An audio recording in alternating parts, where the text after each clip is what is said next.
Welcome back to Mondays with Megan. It's kind of weird that we've gotten through halfway through month 8 before I started to talk about the spiritual aspect of this entire thing. So I'm going to do that today in this video. And um, I've been hearing people talk about it since probably about 2 months in to the COVID response. But most of the time when I heard people talk about it, it was very clear that they were talking about spiritual things that were not necessarily religious. You've probably heard that phrase, spiritual but not religious. I personally don't love that phrase, not because I love religion, but because I think that it excuses a lot of responsibility that we do have as people who are spiritual. And by spiritual, I personally mean that I am a Christian, which I know that could also, saying that could get me canceled off YouTube at this point. So, but I want to talk about it anyway, because that's been one of the main things about this that has kept me from probably losing all hope entirely. And you probably have heard something like, oh, this is the end times, or yeah, this stuff is very much like what is portrayed in the book of Revelation. I have a degree in theology, as I've mentioned, and I had to take an entire class on the book of Revelation because it is so weird and so scary. At least that was my interpretation of why we had to take a class on that. It might have been an elective. Anyway, they offered a class on the book of Revelation and I took it. It was over 10 years ago, but mostly what I remember is that the book is very symbolic, yet not everything in there is symbolic. Some things are actually literal. And there are things there, like there's one thing that you probably have heard floating around out there about the shots that people think that they are the mark of the beast. And because the mark of the beast is in the book of Revelation, it is associated with being able to buy and sell. And the shot surely does seem like that, doesn't it? But I personally don't think, I used to be suspicious that the shot might be the mark of the beast. But I don't personally think that it is. The mark of the beast is actually pretty specific about where on your body it is. It's either on your forehead or on your wrist. Obviously, that's not where the COVID shots were going. So there are a number of other reasons. The point of this video, though, isn't to parse out what counts as something being spiritual and what doesn't. The point is that I think that most of the time when there are secular interpretations of what's going on, not that they're wrong, there is, I think, a major global movement towards totalitarianism, which I think has been planned for a pretty long time. And it's just failed before. And now I hope that it fails again. I think that the powers that be have overplayed their hand, and enough people have woken up that they're realizing that this actually was never about our health at all. The measures that were taken, regardless of whatever you think happened with the actual virus, where it came from and whatnot, most of the responses to the release or designation of COVID-19 as a pandemic were not only not scientific, but completely unnecessary. And now we're seeing the massive, massive harms that they have done for what? They actually haven't saved more lives. So that's the argument most of the people who are against the government overreach and abuses of the last 3 years.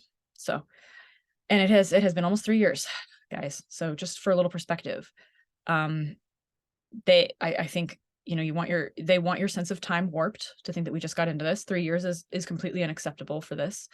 That's people's whole lives in some cases. And we're already seeing devastation in the very young generations. My niece is among them, and in all kinds of ways. So this was on all levels a massive violation of the sanctity of humanity on the planet. And the word sanctity is a religious word. It's not just a spiritual word, it is a religious word. And sanctity comes from sanctification. And that is a Christian word coming from the scriptures called the Bible. And it is usually used as opposed to justification. We're not going to get into a giant theology lesson here, but sanctification is to set apart for special use or purpose. Just as God was set apart, sanctified, it actually means holy, which means set apart. The Lord is set apart above all other gods, above all other rulers, above all other principalities, above all other things that humans should worship. And if you are a human, you will worship something. To quote David Foster Wallace, who was actually not a Christian. So you will worship something as a human. And it would behoove you to, worship the thing that makes the most sense with how humans were designed. And humans were also designed to be set apart. Christians have used this to justify horrible things, abusing the planet, abusing other life forms that are not human, abusing other humans that they have decided are, subhuman. It's happened throughout history. It's not okay. That's not what that word means. What it means is that humans, above all other life forms, and in exclusion to all other life forms, bear the image of God, regardless of whether you are a believer in Jesus or not. That is set apart, which means we actually have a lot of responsibility, not just rights. We have a lot of responsibility as the beings that we are on this planet, which is one reason why I am completely against transhumanism in every way. I think it's an incredible violation of the design of God. And I hope it's the next Tower of Babel. I really do. And if you don't know that story, it's basically humans got together and in biblical times and were like, let us build a tower up to the heavens so that we can make a name for ourselves. And God destroyed it and scattered their languages. And I hope that that's what God does with technology. Really do. Yes, I realize I'm using technology right now to talk to you. In 1950, we actually had to get together with other humans, and we got to do things like co-regulation of our nervous systems, which does not happen over a screen whatsoever. This is always subpar, and it always will be. I don't care what they do with artificial intelligence. And they probably will create machines, they probably already have, that can pass the Turing test and can fool you into thinking that you're a human, and that you're a human talking to a human, that they're a human. So, and that's sin, I think. So I'm just going to go right out there and say that. You can make fun of me all you want. That's my opinion. And I've had lots of time to think about it. I'm not just throwing this off the cuff. Anyway, back, and that leads into the sanctification. We're going to start getting into, do robots have rights? Should they have the same rights as humans? No, no, and no, and no forever. And I say that from a Christian perspective. If there are Christian transhumanists, I need you to talk to me. Because that's not a thing. So anyway, the whole point is, though, there's a spiritual aspect of this, the times that we're now in. I don't even know if it's post-COVID, whatever this time is, from basically 2020 to now and moving forward. The reason that I'm bringing up sanctification is because human beings are set apart from all other life forms, which does not mean that we get to abuse them and treat them however we want. It means that we have a lot of responsibility to them. And that also means that we have a responsibility to each other, not for each other, but to each other. Those things are different. Adults do not have responsibility for one another, except if you are in a covenant relationship called marriage. And we can get into, you can at me in the comments about that if you want, but I'm a traditional marriage kind of person. I don't even know traditional.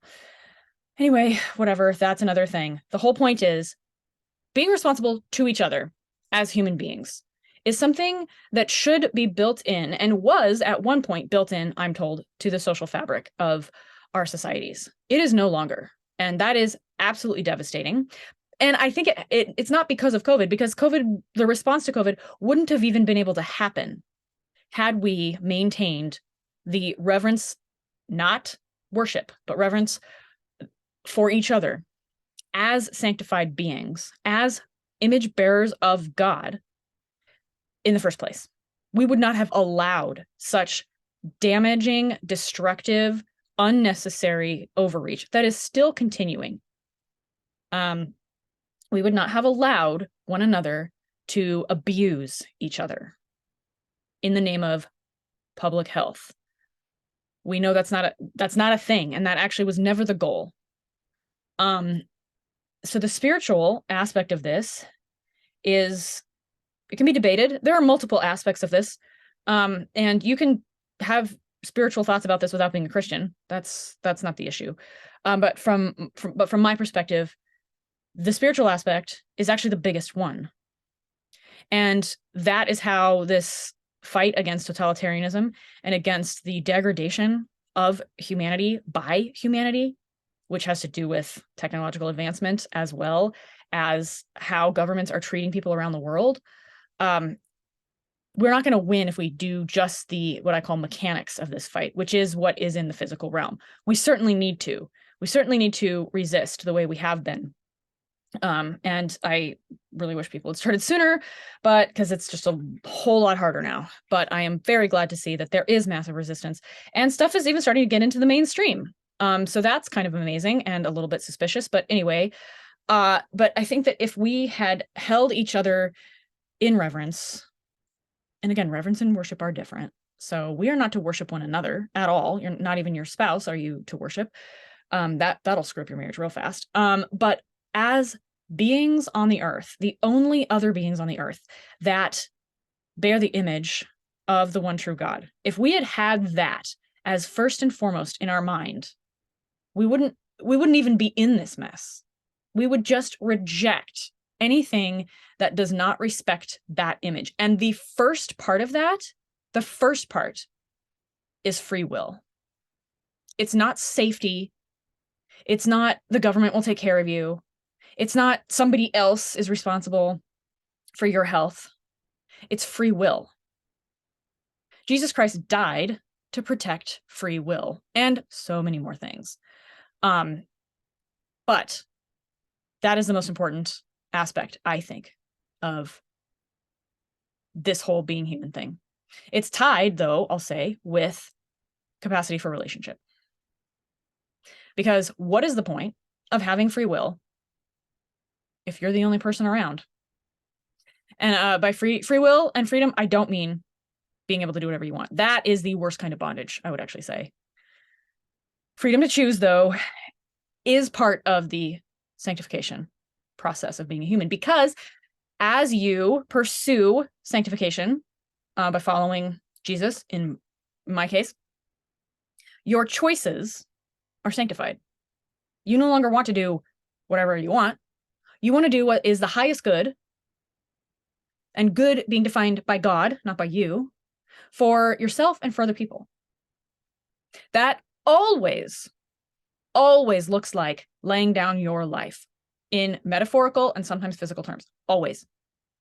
It never looks like selfishness. And it never looks like pursuing safety maniacally at all other costs. It never looks like that. Safety is not what produces meaning. I'm not saying we go out and take unnecessary risks. I've said that before. I'm not saying we go jump in front of trains just to see what happens. Safety is necessary for as long as we're on the earth, but it is not the primary purpose of life. And it cannot ever be guaranteed by anyone except Jesus. And by safety, I don't mean physical safety. So, I mean, people have been martyred throughout history. So Jesus doesn't guarantee your physical safety either, because that can't be what life is about. So I'm not saying that we should take stupid, unnecessary risks. I'll say it again, because I know some of you are going to come at me. And I'm not saying that we shouldn't, if there is a thing that we can do that won't further injure somebody, I'm not saying we shouldn't do reasonable things to protect people. None of what happened the last 3 years in the name of public health and safety was reasonable at all. None of it. So, and I'm mad about it because it has caused lasting damage that is going to take more than a generation to fix, which I and most of us who were very suspicious about this whole narrative from the beginning saw from the very beginning. But the main problem I have with it is that it violates the sanctity of being human. Everything the last 3 years violates the sanctity of being human, as does most of the things that are being developed and advanced technologically speaking. All of it. I know. I have very extreme opinions about this because it's a lot more clear when you do 100% versus 98% and then 2% of something else. No, I do not think technology is neutral and it's how you use it that's good or bad. No, that's not what I think. Technology was a tool. All of it was built as a tool of war. It was not built to be neutral. It was built to surveil and control. All of it. That's why there's backdoors and everything. That's why there's holes in the internet. Those are there on purpose. They were built in from the beginning. And I have books. Let me see. I got one book that thick. I got another book right here. That thick. And another book that thick. And then several more on my bookshelf that all explain this from very, very smart people. So this isn't just my opinion. And it's not just an extreme opinion. Technology is the extreme. And technology violates the sanctity of human life too. And technology was one thing that was majorly advanced in the COVID regime of the last 3 years. So it's not just random. It's not just a random thing that I'm talking about here. When all the schools were closed, many of them put in facial recognition cameras everywhere. If you went online for school, your eye movements were tracked. Your humanness was cataloged, data mined, and stored for big tech companies to use to develop things that will replace you. That was part of the cover. A lot of people were like screaming about totalitarianism. That is a huge problem as well. And the whole technology thing went totally under the radar until now. And some people were calling for the stoppage of the use of AI and facial recognition uses in the schools and pretty much everywhere else, especially if you live in cities that want to build themselves as like technologically advanced, like Seattle, San Francisco, Austin, Texas, Denver. Denver's like the hotbed of it. Weirdly, people don't think about it that way, but there's a lot of that happening in Denver, sadly. And random other cities that you wouldn't even think. Miami is one of them. So this whole technology regime is also being rolled out, digital passports, and they just want to track and trace and control every single move that every human makes. Because ultimately, what the technology regime is, the technocracy, probably heard that word, and the transhumanist model is replace humans altogether. And that's horrific. That's horrific. That is against everything God stands for. Yep, there I said it. Okay. So this battle is not going to be fought except on the spiritual level. And I don't mean just pray, although praying is very important, I think. It means going back to what were human beings made for? What were they made for? What were they made of? They were not made of machines. They were not made of bionic parts. They were made of earth. They were made of the earth and each other. Not technology, guys, not technology. And what were human beings made for? They were made for relationship.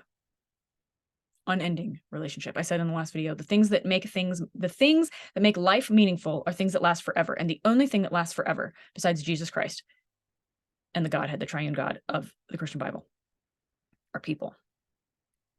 And they don't need technology to help them last forever. They do not. Man-made immorality. Well, that was an interesting slip. I'm going to have to come back to that later, maybe make another video on it. Man-made immortality is probably the worst kind of hell that I can think of. God already promised us eternal life, different than immortality.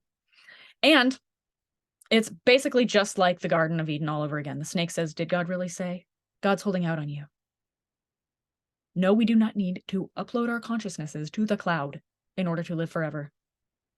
We just need Jesus. And I know, I hate that phrase too, like, oh, the answer must be Jesus. But it's so important that we get back to these first principles and like, what are we actually fighting for here? We're fighting for freedom. Why? Because we can't be fully alive as a human being without it. Why? Because that is how God made us. So we have to keep returning to the roots. We have to keep returning. And that's what this is a spiritual battle is. Keep returning to the roots. And of course, keep protesting, keep speaking up, keep resisting. And remember what you're resisting for. Be clear about what you're resisting. It's not just totalitarianism. It is digital dictatorship. It is the takeover of technology, the cannibalizing of humanity by technology. Technology is the next colonizer. And I use that word deliberately. Technology is an empire, and it wants to colonize humanity under the guise of public safety. And we have to say no. That's part of what the spiritual battle is. I probably will do another video on this because this got kind of long and ranty and once again a little bit all over the place, but welcome to my world. I'll put all the links to all the things, my newsletter, What the Left Gets Right, which is from my website, meganwildhood.com, and my 2 alternate channels, BitChute and Rumble, in the description below. And I'll see you next week. I'm pretty sure, actually, I'm just going to check really quick because there are some months that have 5 Mondays instead of just 4. So I probably should have checked this before I got on here, but let's see. So August is, nope, one of those that only has 4. So next week we will be doing a word or phrase spotlight as part of our last Monday of the month linguistic theft series. So I will see you then. And thanks for joining me on Mondays with Megan. Okay, bye.